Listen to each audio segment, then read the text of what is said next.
Imagine spending like $250 million to adapt the oldest surviving story of human genius and cunning, and then just deciding that the legendary hero should punch his way out of every single problem. Right. I mean, it sounds like a total contradiction, but that is exactly what we are seeing unfold on these massive IMAX screens across the globe right now. It is wild. So for you listening at home, our mission for this deep dive today is to cut straight through all that deafening culture war noise surrounding Christopher Nolan's new, basically 3-hour adaptation of The Odyssey. Yeah, because right now, trying to have a normal conversation about this blockbuster it feels like navigating a minefield. Oh, absolutely. The discourse around this film has turned into this massive digital Rorschach test. People are just projecting their own political biases onto the movie instead of actually looking at what is on the screen. The broader cultural landscape around cinema has just become utterly exhausting lately. The rules of online engagement are so rigid, like nuance is practically illegal at this point. Yeah, you literally can't win.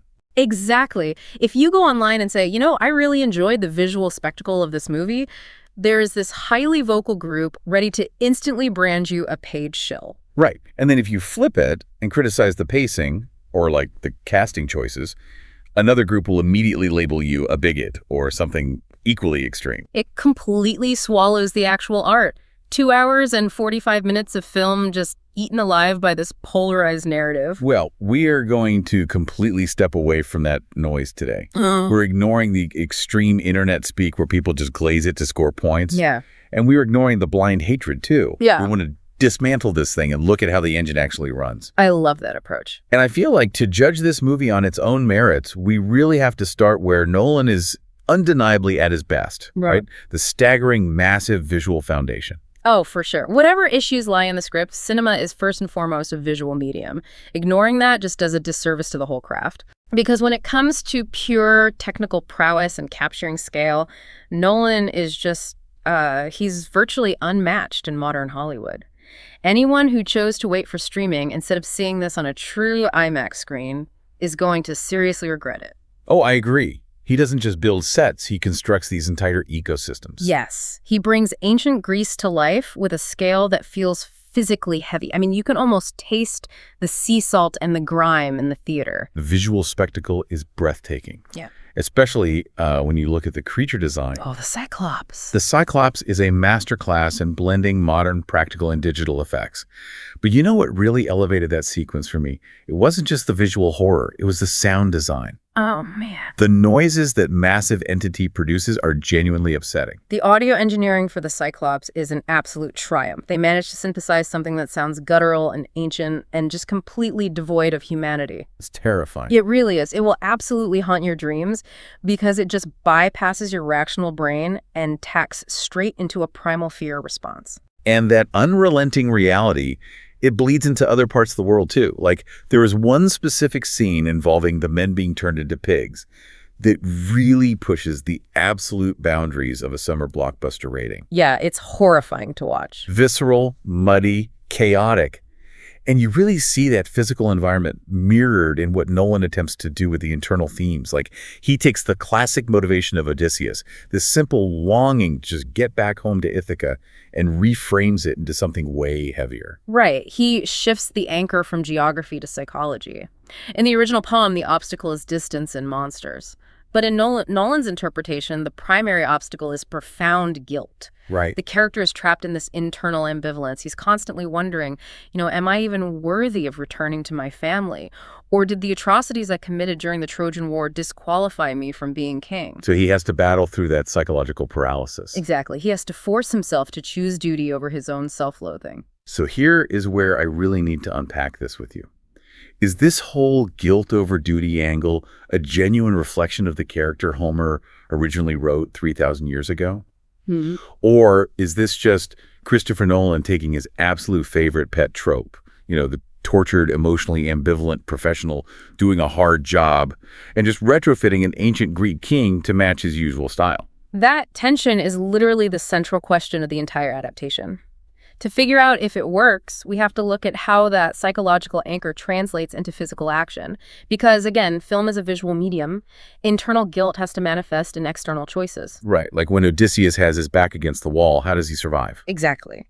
And exploring that brings us to the film's most controversial structural change, which ties into this much larger theme we are seeing in pop culture right now, the death of cunning. Yes.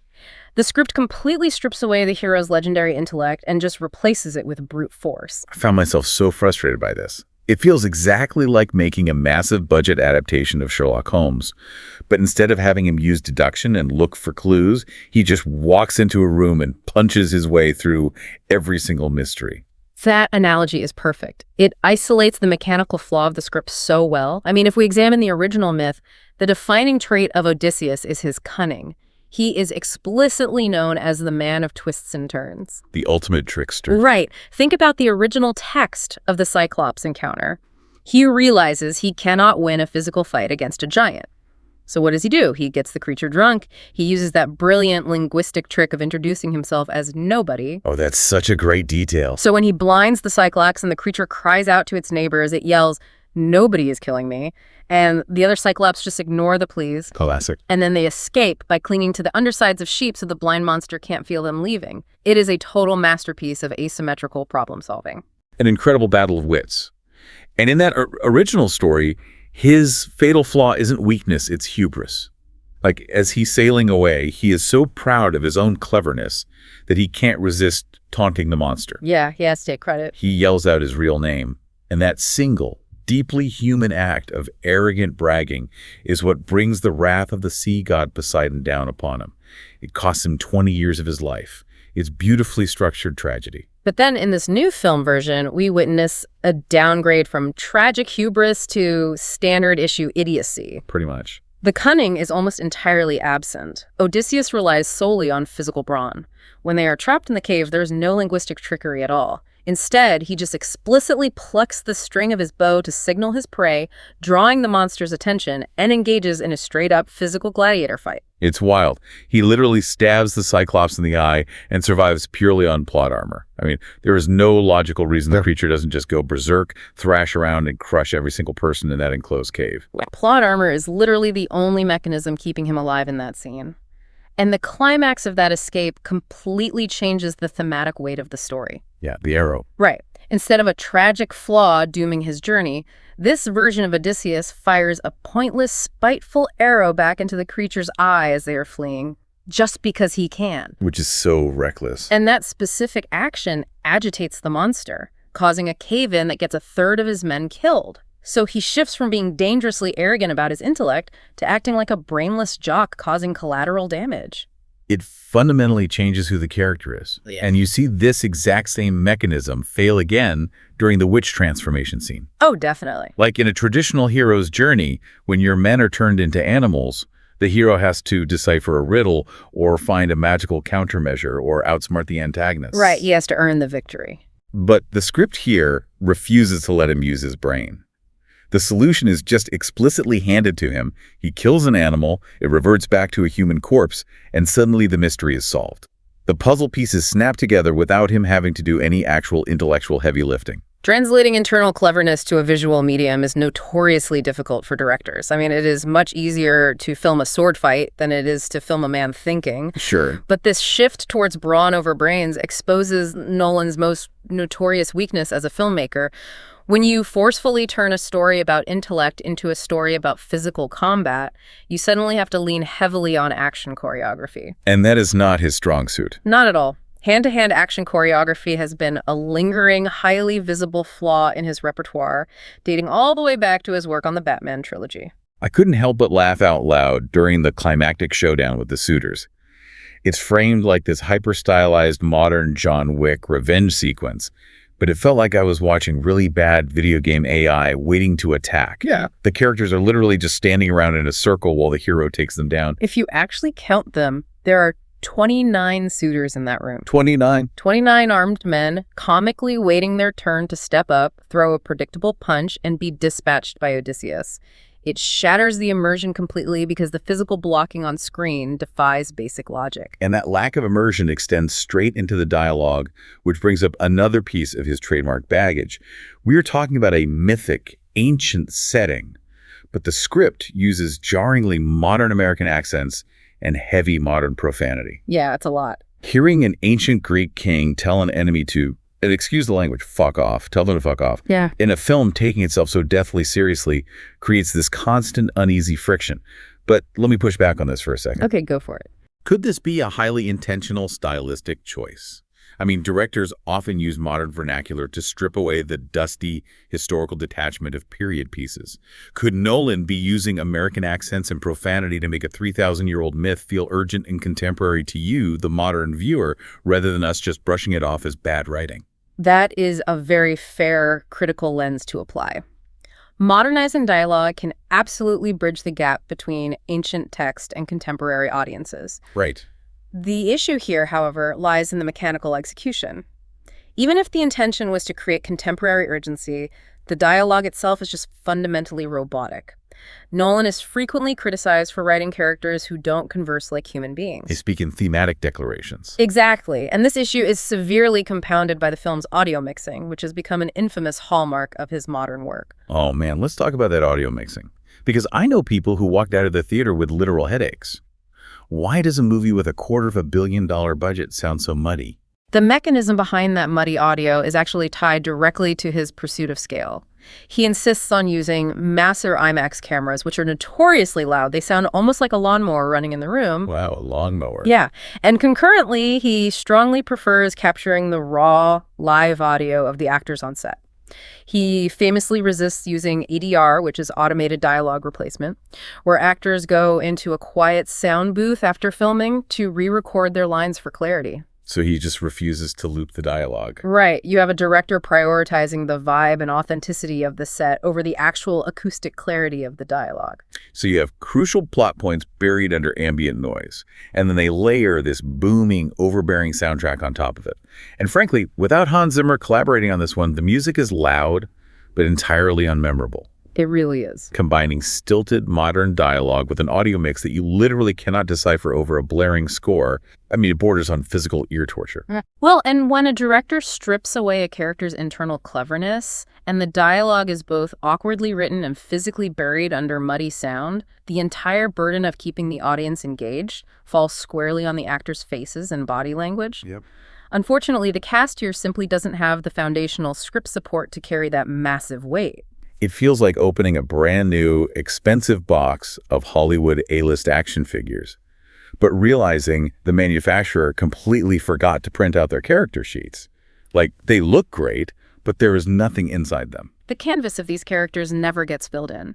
Because they are written so incredibly thin, they function as blank slates with only the most basic elemental motivations attached. Like, Odysseus wants to go home.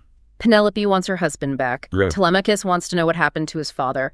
Those are basic plot drivers, but there is zero character building layered on top of them. And because the script doesn't give them anything complex to chew on, the massive A-list cast ends up feeling entirely plug and play. Matt Damon isn't disappearing into the trauma and historical weight of Odysseus. Matt Damon is just delivering lines as Matt Damon in a tunic. Exactly. And you see the exact same phenomenon with Tom Holland and Anne Hathaway. They aren't characters. They're just incredibly famous faces occupying space on the screen. And then you have John Bernthal, who is bordering dangerously close to wearing out his welcome with audiences. Oh, man. He is essentially deploying his intense, brooding Shane from The Walking Dead persona yet again. That archetype was incredibly effective a decade ago, but relying on that same aggressive posture for every single role is becoming intensely repetitive. Yeah, it's like Nolan often chooses the comfort and shorthand of actors he has worked with previously, rather than doing the hard work of finding someone who might actually elevate a thinly written role. Right. And then there is the fascinating addition of Sinan, played by Elliot Page. This is a brand new character created specifically for this adaptation, essentially acting as a proxy for the legendary warrior Achilles. Which is bold choice. The film attempts to present him as the greatest, most intimidating soldier Odysseus has ever known. But the objective physical reality on screen is that the actor is 5'1". It completely fails to sell the physical intimidation required for the role. It plays out like a highly calculated piece of Oscar bait subversion. Like the intentional casting choice is clearly meant to subvert our traditional expectations of what a legendary hyper-lethal warrior looks like. Yes. But because that subversion isn't supported by the physical reality of the action choreography, it doesn't feel revolutionary. It just becomes a distraction. It takes the viewer completely out of the immersive world, albeit for a relatively short amount of screen time. That unevenness is present everywhere, especially in the emotional beats. Like when Odysseus finally reunites with his faithful dog, Argus, the scene works beautifully. Oh, it really does. Nolan pulls a trick straight out of the James Gunn playbook. He hits the audience with this quick, heartbreaking flashback to Odysseus holding the dog as a puppy before leaving for war. It is a profoundly cheap emotional trick, but I have to admit, it is incredibly effective. Animals provide a shortcut to our empathy because they represent pure innocence. It tugs right at the heartstrings without needing complex dialogue. Exactly. But you have to contrast that with the human elements of the story. When Odysseus reunites with his son, Telemachus, which is a moment that should absolutely be the emotional apex of this grueling 3-hour journey, it completely falls flat. Completely. You have two highly decorated veteran actors sharing the screen, but the performance is shockingly wooden because the modern robotic dialogue they are forced to deliver gives them no authentic human emotion to connect with. So if we look at the big picture, we have baffling changes to the foundational myth. A shift from brains to brawn that requires action choreography the director struggles with, ear-torturing sound mixing, and plug-and-play acting. But despite every single glaring critique we just discussed, the film is an absolute juggernaut. It is crushing everything in its path. It is undeniably making bank at the global box office. And more tellingly, it secured a coveted cinema score. Which is huge. Yeah, for anyone unfamiliar, that means exit pollers stood outside theaters, surveyed general audiences the moment the credits rolled, and the overwhelming majority gave it the highest possible grade. It boasts glowing recommendations from both professional critics and everyday moviegoers alike. I am fascinated by this mechanic. How does a movie that is fundamentally broken on a script level, with dialogue you can barely hear, succeed so wildly? It's like eating at a restaurant where the food is incredibly bland and the service is terrible, but the fireworks show outside the dining room window is so spectacularly massive that you still leave a 5-star review. Yes, the sheer scale just overpowers the flaws. The term for this phenomenon is a joyous slog. A joyous slog. I like that. Yeah, while you are in the theater, you absolutely feel the punishing runtime. You feel the exhaustion of the pacing.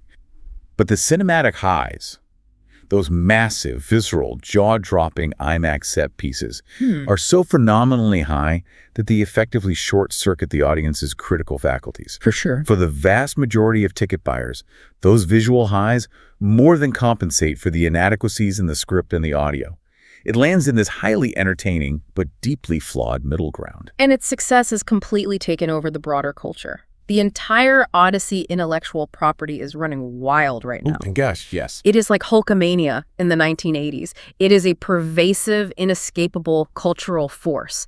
Because the original myth is in the public domain, corporations are just strip mining these characters for content across every medium. The cultural penetration has entirely transcended the film itself. Like the most fascinating metric of this is looking at the mobile gaming market, which is incredibly reactive to current trends. Oh, the mobile games. You literally cannot scroll online without seeing an ad for one of these mobile games crossing over mythological and historical figures just to capitalize on the movie's hype. Right. You can boot up a game right now and build a starter squad where Odysseus is teaming up with Albert Einstein. It's absurd. And Pythagoras, a cave woman named Nia, and King Leonidas from Sparta holding a futuristic laser gun. And people are pouring money into it. Well, you know, that mobile game lineup is actually the perfect metaphor for the film's success. How so? When you are watching King Leonidas fire a laser gun alongside Odysseus, your brain stops demanding logic. You stop asking questions about narrative cohesion, and you just go along for the visceral ride. That is the bizarre paradox of the modern blockbuster. Exactly.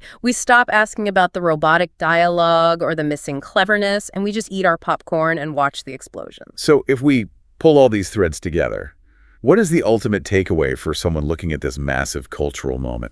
I think this adaptation proves two things. First, it proves that Hollywood can absolutely deliver an epic visual experience without actually needing an epic, punishing 3-hour runtime to do it. The pacing did not require that length. Oh, absolutely not. But more importantly, it demonstrates that when a visionary director tackles an ancient myth, you don't just get their genius, you get the absolute best of their visual capabilities alongside the absolute worst of their directorial habits. And both extremes are amplified on a massive IMAX screen. Before we wrap up this deep dive, I want to leave you, the listener, with a final thought to mull over. We spent a lot of time today talking about the death of cunning, how this film actively stripped away the intellect, the problem-solving, and the wit of our oldest legendary hero, just to mold him into a modern, brawny action star who punches his way out of every problem. If that is the mandate required to make a blockbuster successful today, what does that say about what modern audiences actually value in a leader? Have we become so addicted to visual spectacle that we have completely lost our appreciation for the quiet internal cleverness that kept these myths alive for thousands of years? It really raises a profound question. Are we just projecting our own modern distrust of intellect onto the past? At the end of the day, a massive movie like this isn't just a piece of entertainment. Like we said at the start, it is a digital Rorschach test. And what we project onto it, whether it's a preference for brute force over brains or endless culture war arguments, tells us a whole lot more about who we are as a society right now than it does about a 3,000-year-old poem.